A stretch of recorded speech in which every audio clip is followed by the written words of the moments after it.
Hello everyone, this is Daughter Darkness, and today is a very special video, certainly as far as I'm concerned, because I have actually been able to play a little bit of Kingdom Hearts 3, and this was at EGX, which is a gaming convention near where I live. I've, literally just got back within about an hour of this, and I was able to play it, and I do have a lot of stuff to say about it. One thing I will say to start with is that this is the same demo that was at E3 and at Gamescom and at the Kingdom Hearts 3 premiere event in May. It's the same demo. As far as I can tell, there weren't any changes. I kind of looked again after playing at some footage from E3 and it looked pretty much the same. But obviously playing and watching are not the same thing. There are things that are going to look different when you're playing as opposed to just when you're watching someone else play. So, the most important thing going into this, I wanted to get an idea of the general feel of the game and the general feel of combat. My expectation was, because it was the same as the E3 demo, it was going to be quite clunky and quite floaty. And that is there as an element. It's certainly not perfect, but I found it way better than I was expecting it to be. If anything, I'd say it kind of feels like slightly better than 0.2. So it's not quite as fluid and nice and everything being quite as solid as it is in Kingdom Hearts 2, but it's not bad, and it's certainly way better than it was in Birth by Sleep and Dream Drop Distance. And honestly, I think part of this is just that I've actually been playing Birth by Sleep recently, so to go from that to this is, by a mile an improvement in terms of that. In terms of the floatiness, now I made a video a couple of months ago kind of going into floatiness exactly, and the main way that I test it is just by jumping and then doing a single attack and waiting to see what happens. Now in Kingdom Hearts 1 and 2, normally you're pretty much on the floor by the time that the attack is over. You aren't sort of as you are in Dream Drop Distance and in Birth by Sleep, where you jump and attack and then pause in the air. And Kingdom Hearts 3 is almost like a midway street between the two. It feels like what happens here is that you jump and attack, and the sort of force of the attack as you're swinging downwards is moving you to the ground. You are falling while you're attacking, but then at the end of the attack there is a small pause. Now it's not an absolute disaster because, for one thing, you can block in the air and you can air slide and all that sort of stuff that you couldn't do in, say, Kingdom Hearts 2. It's an improvement. It's not quite there yet. It feels like they've kind of done half the work and they just need to tighten up the transition between the end of the attack and the falling animation. That just is a small pause that does make a bit of a difference, but when you're actually fighting, it's not that big a deal. I do find that when you're doing air combos, you are falling while you're doing it. If an enemy is above you, you will keep moving up, but if, say you're fighting an enemy on the ground, you'll be doing an air combo for a bit, but you're kind of falling while you're going. And then you'll probably end up finishing it with a ground combo. And, generally I think this whole thing of kind of, if you drop the air combo, finishing with a ground combo, I quite like. I would say that the creaks, in terms of the general feel and that sort of thing, are more obvious in the Olympus trailer. I think it's just because there's way more going on in Toy Story World. You've got so many more different things, different Keyblade transformations and all that give you different combos. Whereas in the Olympus one, it's basically just second form. So I will say it's not quite as tight as Kingdom Hearts 2, but it's way better than the handhelds. Kind of 0.2 if you're playing as Sora, which I guess is about what we expected. But yeah, I think that it's good. It could be better. And it's something that, hopefully in the time since they made this demo build, which would have been months and months ago, hopefully they have tuned some stuff up a bit. They're not far off. They just need to tighten it up. It's not going to take a drastic overhaul to get this game on the level of Kingdom Hearts 2 in terms of that. So then the other major thing that I wanted to have a look at, the major concern that I've had when thinking about Kingdom Hearts 3 is this whole business of situation commands.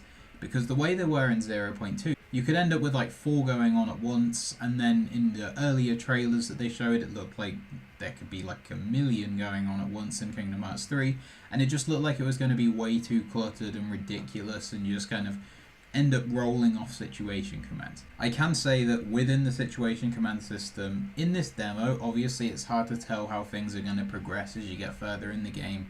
It was quite good here. Even when I used a lot of different magic, it would only give me one. Unfortunately, as far as I'm aware, it was random which one that is, but it could be something like sort of how the command styles work in Birth by Sleep, where if you use like fire commands first, then you'll be more likely to go into Firestorm, whereas if you use Blizzard commands first, you'll be more likely to go into Diamond Dust. But it didn't feel overwhelming. There weren't just situation commands popping up all over the place. I think the only ones that were kind of getting in the way ever were the limits, and that wasn't a major problem. I can say it felt difficult in this system to abuse situation commands. Mainly because it doesn't really give you that much time, and I think that's good because there were a couple of times while I was playing where I had two options, and it would be, you know, maybe a limit and a Keyblade transformation. I'd go for the Keyblade transformation, obviously, but it would be something where I could just pick one of those. I didn't really have time to do both of them, and I think that's something that is the situation commands done right. They feel like they're earned because they don't just come up immediately and then, you know, you get given a couple of options based on the stuff that you've done, and then you get to choose it. Because then at least there's a little bit of strategy that the general theme of situation commands were kind of going against. So in general, situation commands remain a concern of mine, because it's hard to see how this stuff will develop as you get through the game. But for now, I think that there are positive signs, at least from what I can see from this demo. And there are obviously other abilities and stuff you can use in the game, primarily shot locks and links. I pretty much forgot these existed. I used one shot lock and one link in the time that I played the demos. I did play it twice, sort of, but I'll get into that in a minute. Yeah, it just felt like it was kind of out of the way to go and use it. The link that I used was Meow Wow, which, I mean, it was fine. I didn't have a problem with it. As far as I could tell, Sora wasn't taking damage in the finisher of this situation command. It's hard to tell because there was like a sticker in the bottom right corner of the screen that was sort of in the way of the health bar. It was kind of hard to tell whether I was losing health, but it didn't look like I was taking damage. Shot locks, meanwhile, feel kind of like they did in 0.2. There's a different one based on the Keyblade. Now, I was interested that like the Keyblade transformation doesn't affect your shot lock.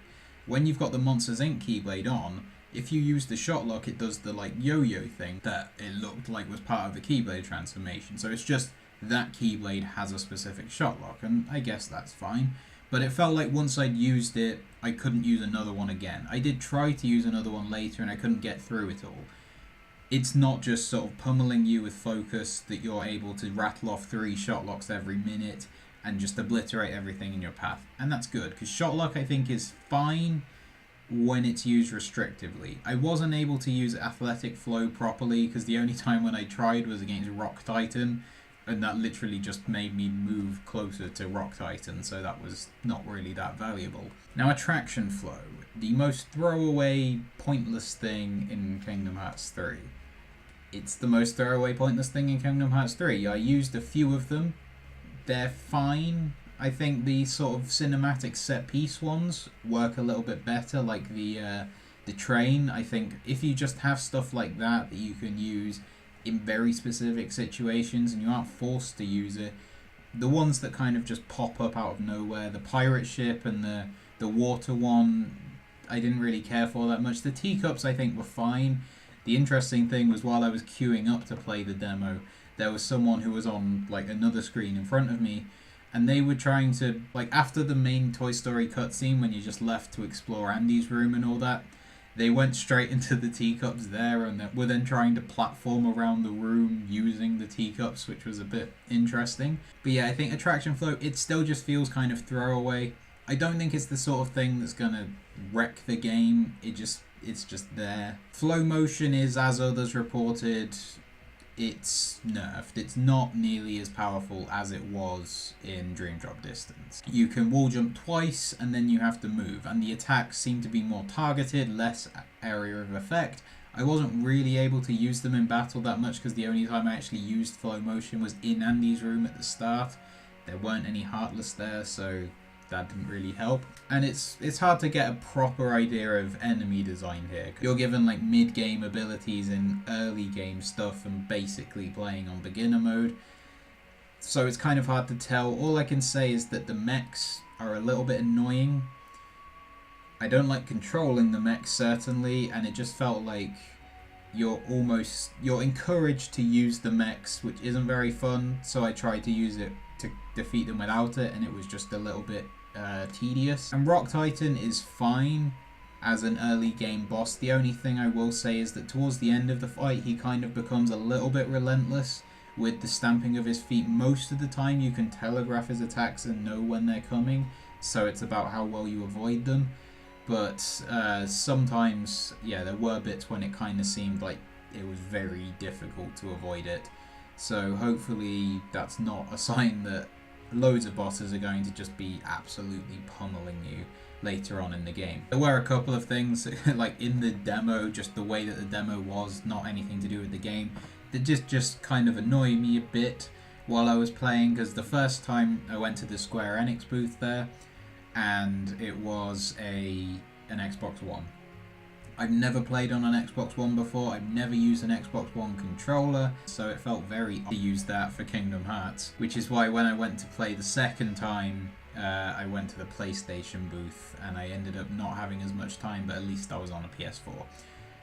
Because the way that it worked was, you were basically, they'd have a group of people that were all on at the same time, you'd all start at the same time, and they give you 20 minutes to play however much you could, and then they tell you to get off. Now, I skipped cutscenes in this demo because, I mean, I'd seen most of them before, and I just felt I'm here more for the gameplay than the story. I'll enjoy the story as a whole in January. I'm not really there for that now. So I skipped the cutscenes so I could get a little bit of a general feel of it and all that. And in the first time when I had 20 minutes at the Square Enix one, I was able to get through all of Toy Story and then a little bit of Olympus. And then at the PlayStation one, they only gave you 10 minutes. But it was much more comfortable seating, and a PS4, so that was nice. And I basically just did the Olympus bit there. And then I started Toy Story, but I was not even able to get through the first battle. The thing that really irritated me while I was going, and again, this is just random, but they'd assigned Cure to L1 and Square, and that just really was wrong to me, because every Kingdom Hearts game I've played that's had shortcuts, Square has been Thunder. That's just been the way it is. Always. And Cure, if I use it, is on X.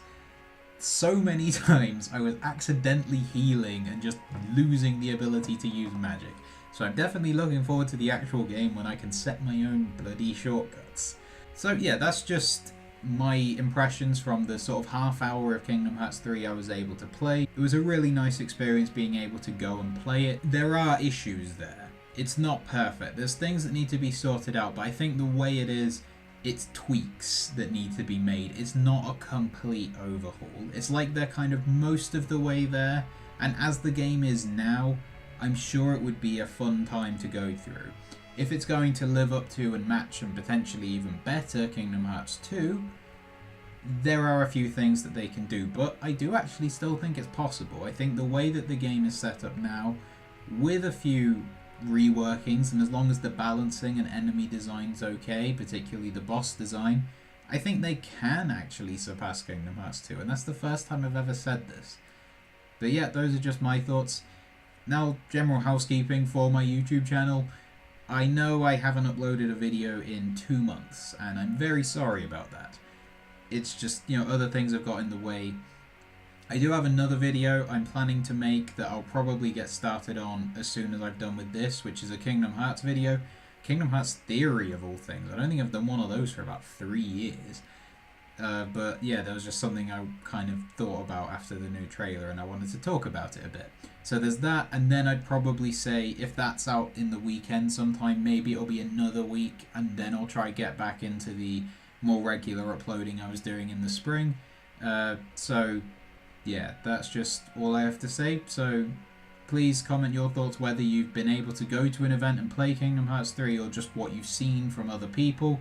I'm sorry I couldn't record it. I don't think they were actually letting people record it, and I didn't have the equipment to anyway, so 2 reasons I couldn't record. But yeah, what do you think about Kingdom Hearts 3 and how it's shaping up? Are you optimistic, pessimistic? Whatever your thoughts are, please leave them in the comment section below the video. And while you're down there, please like this video if you did, and if you liked it, then check out my other videos and subscribe to this channel. And as always, thank you for watching.